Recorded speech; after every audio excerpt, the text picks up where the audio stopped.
tērā hōtaka I ki te tātou I a Peter e hoki ana ki te kai I tana ruaki. Ko te toa o te whakataetai NFT ko hikurangi I tuku I aia ki te pae o hoki korenga ki muri. Nā taiwera ia I pūtū ki waho I roto I te tukinga paitū paihinga. Kuni ka mōhio ngā kai whakataetai ko whakaiti te mātāmua I tēnei whakataetai. Māna. Ai, whanau au ria kina, whanau au mahea, whanau ko te au kawa ki waho, whanau ko te au reka ki roto ki tēnei whare, ki tēnei hōtaka e kia nei, ko Eke Panuku, ko te Aorere Pewhairangi tōku ingoa, ko maua ko D'Angelo Martin, koutou kai whakataki I tēnei hōtaka. E hoa, tēnā rā koe. Tēnā koe e kara ai ka hoki kōmuri ngā hakaaro ki te wero tuatahi, kua ea, kua whakamutua I nāia nei, ara I reira ki te tuatahi ai, ngā tino pūkenga o a mātou nei kai whakataitai. E oi anō! He rā hau, he wero hau, pau tērā ka tūtaki atu ki ngā kai whakataitai ki tā rātou whare.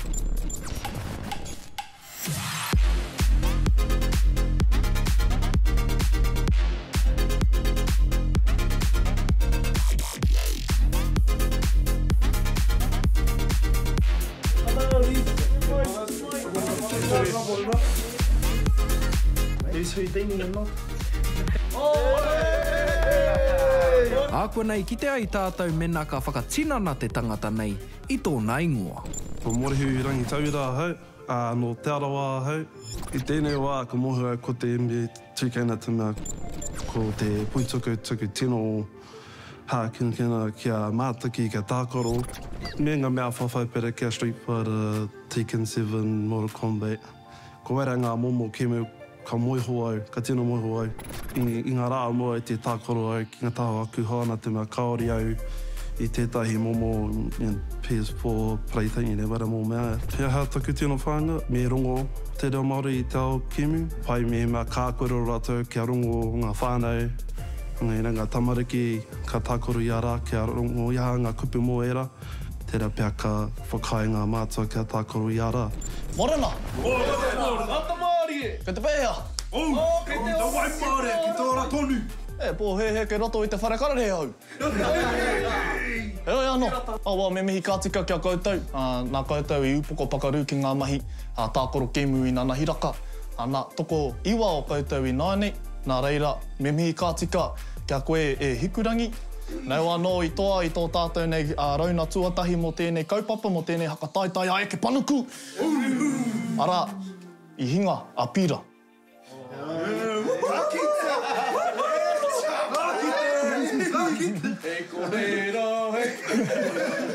Nā reira, ka whakamārama atu kia koutou e ngā whatukura. He rua ngā taonga ka whakawhiwhia I ara, he rua ngā NFTs.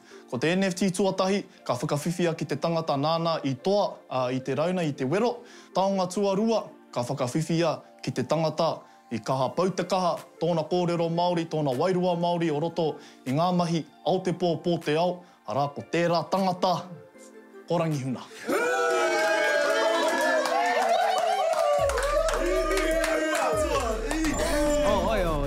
Tae mai e noho tahi mātou I te ware o nā kai wero me ki I tukuna mai tō mātou kai hautu. I kōrero I nā kui tō atu te kōrero I te reo. Nā kua takoto tērā wero, ko tōku mahi te rānei, ki te aki, ki te awhi I nā ranatahi te huna. Kia tae rātou ki te wakamahi I tō rātou nei reo. Ki te kui I tēnei rā, ki te wakamahi rātou te reo. Ia wā ka mutu ngā kāmera, ka haere au ki te waka kōrero. Hei, wakamahi o koe te kupu, ko tēnei, ko tērā. Ai. Hoi no, ka mātua mōhio koutou, he whakataitai tēnei. Nā reira, mena ko koe tērā hia kia kapo ake I ēnei o ngai NFTs. Ka kahara e tamama. Hoi no, ka huri tōtika atu ki ngā whakamārama ki ngā hakaritenga mo te rā. Arā, koi nei, te rangi tuarua rā, ko tō tātou nei kēmu ka tākorohia e koutou, ko Gran Turismo. Who's coming last? Kai awai o koutou nei raihana. Tūtoringa. Ha. You need them. He oi anō. Me huri ka tika ki ngā hakaritenga o tira, ki ngā ture o te rā. Nā reira, me aro ki reira. Ko te toa o te whakataetai NFT ka whakawhiwhia ki tētahi NFT motuhake. Ko ngā wero NFT katoa, herere kē. No reira kaore ngā kai whakataetai e mōhio he aha te aha mo te roanga o te whakataetai. He wā tōna ka whai hua, he wā hoki tōna ka whai pirau. Me te aha atu anō he NFT atu ka tukuna ki te kai whakataetai u katoa ki te reo Māori.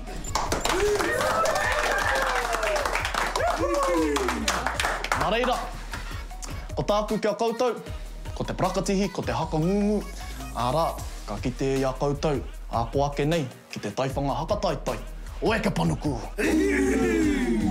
Che.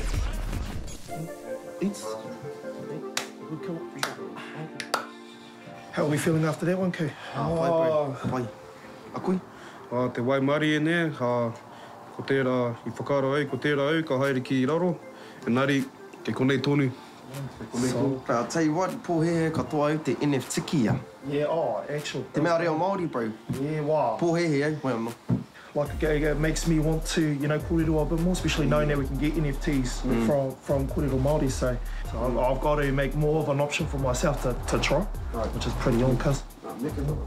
So, how are we feeling about Gran Turismo today, cuz? Mai anai, bro. Te nui ngā wai, mau te tau ana. Runga e noi te mōhio, bro. Toki ana ki nei kemi. Hoi anō. Rere ke tēnei kemi. So, mai anai. Koe hoki, bro? Te tāu, te tākore tēnei kēmu ne. Ko tēnei tōku wā tuatahi. Ko te kēmu whakamutana i tākura au. Ko te Gran Turismo 5. I runa i te PS3. Nā reira, hara mai ki te whitu. Kore e mōhio. Yeah, no, I feel you, cuz. I'm on the same boat. I haven't really had a tatu with Gran Turismo myself. Like, for me, cuz, it was probably PlayStation 1, and that's showing my age. Kaore te kūmara e kōrero moto nā reka. Engari anō tēnei tangata. Ko Taylor Hakarawa Wentoka ingoa, te rino o Ngāti Raukawa ko Ngāti Apa, no Te Awahau, aka Foxton, ahau. I've been gaming for about 20 years. What made me first start gaming was that I just love being in a different world. I love the aspect of being able to be someone that I couldn't be in real life. So superheroes, Dragon Ball Z fighters, the whole lot. I always wanted to be something different, and I'm probably talking like as if I'm not, but I'm a very loud person. I love being extra. So, yeah, kawe whakamā I te, talking tiko. For me, the part that I'm really excited for is just to see other talent. I'm a competitive person anyway. So if you think you can beat me, then I hope you can, because if you can't, you're going to hear me. And you're going to hear me if you get eliminated today, tomorrow, the next day, 3 years' time, you're going to hear me. Whoever's out there, you come to play, I hope you come to play. Because I play for keeps. But, yous win. Who you dropping in? On that reel. I still got you. You'll put me under? Yep. Kia ora nei whakaaro. Ka taka au i a koe. Nā te mea, ina ka toa koe I tēnei kēmu, and ka haere koe ki a Street Fighter, mōhia haupai koe, he tino te rawa koe I tērā kēmu, pirani au ki a taka koe I tērā kēmu. I love the honesty from you, but I mean, I know it's because I'm the best looking here. He's trying to take out the king. I don't blame you. I'd take me out as well if I could, but I can't. But if I'm gonna pick anyone, I would chuck in Hiku, because he won the first one. And whakarongo mai. Mauria mai e rā kupu ki te mura o te ahi, Chief. Ka ki te tāua ki reira. Ki tāua ki te whakahara tau nāne. Too easy, come. Ko te whakatinanatanga o te kupu ranginamu, ko te tangata nei. Ko moko nui a rangi haere huka rangi tauira taku ingoa. I hoko tuatahi au I tētahi PS4. Ko iRoam guys. Ki te pānui tia tērā whakamuri ko Māori guys. Nā reira, thought it was cool at the time. Taku tino kēmu, me nā au I tīpako I tētahi tino kēmu, te UFC pia. I te mea he tangata mātaki au e rā tūmomo mahi whawhai tērā ao, kai ngā kaunui e ki rā mahi. Tētahi rautaki pia e toa ai au, e whakaihu waka ai au ki tēnei whakataitai. Ko te pupuri oku anō, kura hunaki au anō, ao Pākehā, ao Māori. Kaore he harunga I tuatu I tērā, pai ngā kēmu, te whakamahinga o te reo Māori hoki, I roto i ngā kēmu, pai hoki tērā, he ua kaore kaha kitea, tau ki ana.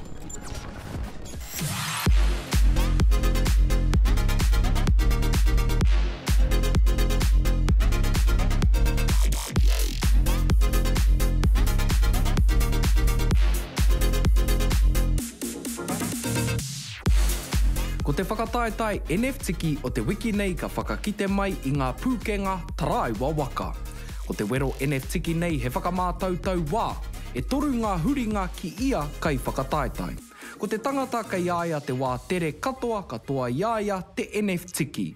Ko te tokorua pōturi katoa ka eke ki te kauhanga, paitū, paihinga.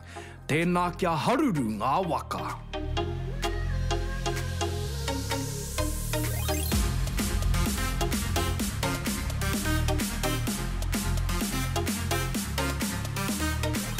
Nau mai ki te wero NFT tuarua, ko te kēmu mo te rangi, ko Gran Turismo. Nā reira kai whakataitai mā, haka haruru tea o waka.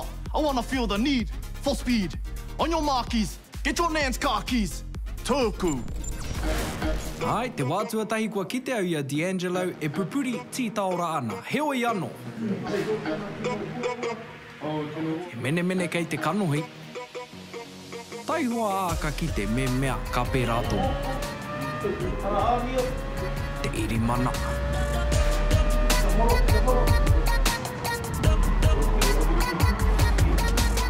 Ai, ko pērā rawa te roa o te whakataetai e hika mā titiro, kua pō. Morehu, e tauawhi tia ana. Kelly, where are you going? You going to Vegas, say now.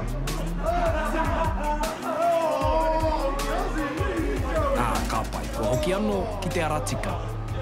Ai, he uauara wātu tēnei mō Jermaine, nē rā e hoa. Mōku nei, I like to drive in manual. Yeah, I just feel like I can easily just control the car better. But in this game, it wasn't like what I was used to. Like the brakes, I thought you could just tap it so you could keep traction, but you just have to fully hold or else you're going flying into the wall. And so that was probably my first challenge. My second one was actually getting used to the manuals because it was way different to the games that I did play. Ai, kei te whakatata atu ki te kokona, whakamutunga.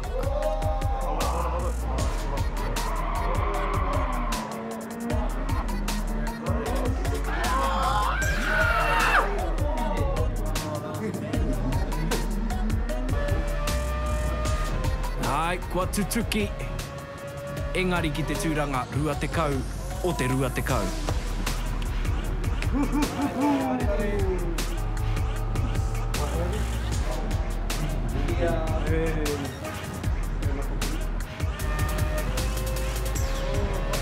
Tapatahi ngā whakaaro kata te manawa. Te kaumā whitu.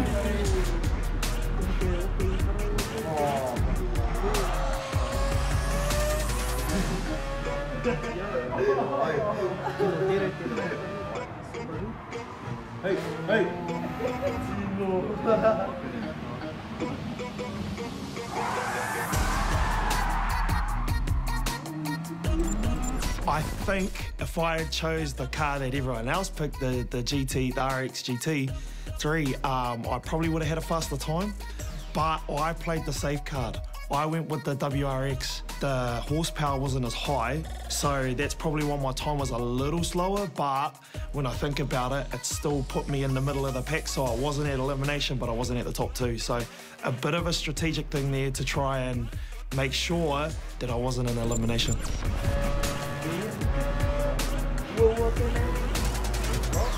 Ai, kei te kua, te ngākau, hei te whakatata atu. Te āhua nei he pai ki enei kai whakataetai o rātou wā. Kaore ia i te koa, engari he tua ono. He uaua te ātahuri i ngā kokona i a koe e tākaronga hauana. He oi, he uaua noa atu me nā ko te pai hinga, te utu o te tūtuki. Tēnā tātou, kua ea te wero NFT tuarua mo tēnei kaupapa o Eke Panuku, i kite i ngā pūkenga rau mo te taraiwa waka. I kite noki au, I ētai o ngā tāngata e ngā kai whakataitai, kei a rātou he raihana Māori. Hoino, he pai rawa atu tērā. I nāia nei ka huri atu ki te tangata nāna I eke, nāna I toa, I tēnei rauna. Oi atu, ko hikurangi. Omai te whakatanga. 2 NFTs in the pocket, Chief. How do you feel? I feel really good. Feel really good. Do you feel safe? Nah, not at all. Now that there's a big target on my head, I gotta keep a watch out for the other boys. Say. In saying that, yeah, jump back in line, please, Chief. He tangata ka whai hua, o tira he tangata ka hinga o roto I ēnei wero. Nā toko rua ngā tangata I hinga. Nā rawa anō, I whiwhi I te hurihanga pōturi rawa atu mo tēnei wero. Ko wai e rā tāngata, ko Jermaine, me mōrehu. I aha tia, Chief. I mahi a hau tētahi mea he nui. E aha tērā. I tīpako a hau tētahi motoka rereke. Nā reira tērā, I pōtori tōku wā. Nā toku tuki, nui ngā tuki, nā I tino ua moku kia uru atu ana kia tere, kia tere aki taku wā, I taku aki aku rauna whakamutunga. Wā, ko te paenga iho, kei a kōruatahi tētahi rauna, a hei whakaora anō I tō tūranga ki roto I te whakataitai o Eke Panuku. Nā reira, I tēnei wā, me haere kōrua ki te taiwhanga paitū, paihinga, kururaki, tūku. Ai, kāti e hika mā, tomo mai rā ki tēnei whare e kia nei ko pai tū pai hinga. Ka pono au, e hara tēnei I te whare āhuru, e hara tēnei I te whare manaaki. Nā te mea ko te tangata ka hinga I tēnei whakataetai e hoki ana ki te kāinga. I mua I tā tātou tīmata, tēnā mōrehu, kōrero mai te whakataetai tuatahi I ahatia.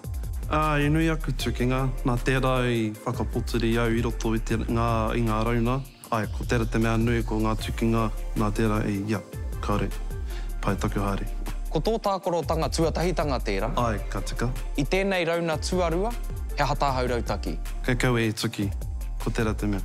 Māma noiho tērā rautaki e hika mā, ka tahuri atu ki a koe, Jermaine, I ahatia. I tīpako a hau tētahi motoka rereke ki ngā kai tākuro katoa. No reira mai tērā I pōturi haere tōku wā I roto I tērā whakataitai. Ai. Pai ki au tērā whakautu e hoa, pai ki au tērā takutakunga no te waka kē te he. Heoi, e hika mā, kia kahara kōrua I tēnei wāhanga o pai tū pai hinga, tēnā noho mai. Ai, ka pai e hika mā, ka tukuna kia kōrua te wā, Jermaine, ko koe I te tuatahi, mōrehu, ko koe ka whai atu, kei te rite mai kōrua. Ka pai, rima, wha, toru, rua, tahi, tīmata.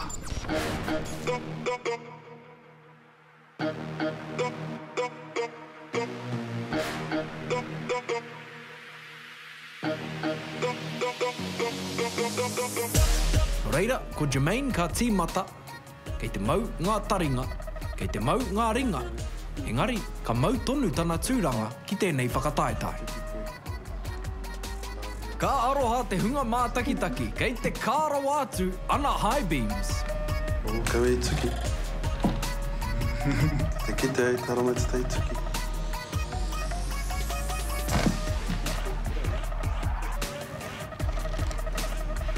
Te awhaare ni. Tiki ki te papa. Ni. Huri. Te haere ana. Ko. Kore take. Mahi anō. Tahi anake. E rima ngā wā, koa? Tā.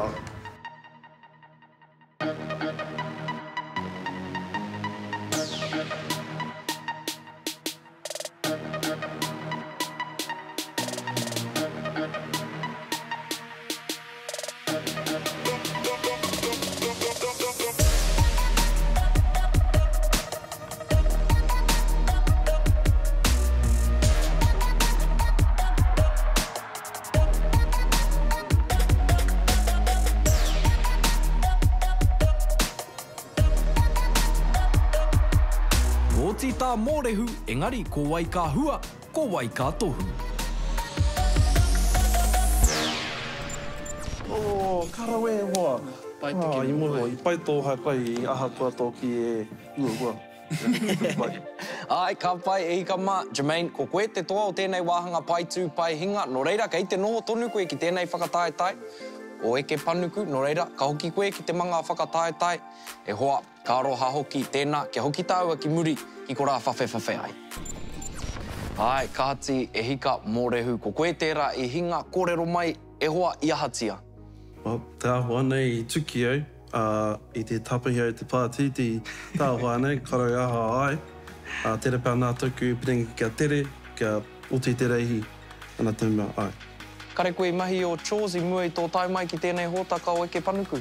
Ua, I ene rā ki te marangai, ko tera te take pēr. I hinga e tēnei rā, tera pā me mahi au, ka ki te aua. E pai tērā taku ngā e hoa heoi. I mua I tāhau wehe atu I tēnei hōtaka, kōrero mai mo tō rautaki, kia kaua e tūtuki, engari kaore tērā I tutuki. Tāua nei. I piringi au, kia tere au, kia haere mahi a te mahi, ana tāua nei, kāre I tuki au, kia hinga au I tēnei wā o tēnei rauna. Ai, e hika mōrehu, kua ea te wā ki a koe I tēnei hōtaka I Eke Panuku. Heoi, e mihi ana ki a koe mōu, I whakatata mai, I tae mai ki tā tātou hōtaka. E mihi ana hoki ki a koutou kei ngā pākainga o te motu. I kai kanohi mai ki tēnei hōtaka I tēnei wiki. Heoi, e hika mai, mua I tā tātou whakakapi ake I tā tātou hōtaka. Tēnā kia tirohia e tātou te ata-ata o ngā whiringa toa. E haere ake ana I ngā wiki e tū mai nei. Kei wareware ko te whiringa toa ka tū hei te pōmere te rua te kaumā iwa o Hūrai hei te whitu karaka ki Twitch. Toro atu ki tā mātou pai āhua ki Arataua mō ngā tai pito pito.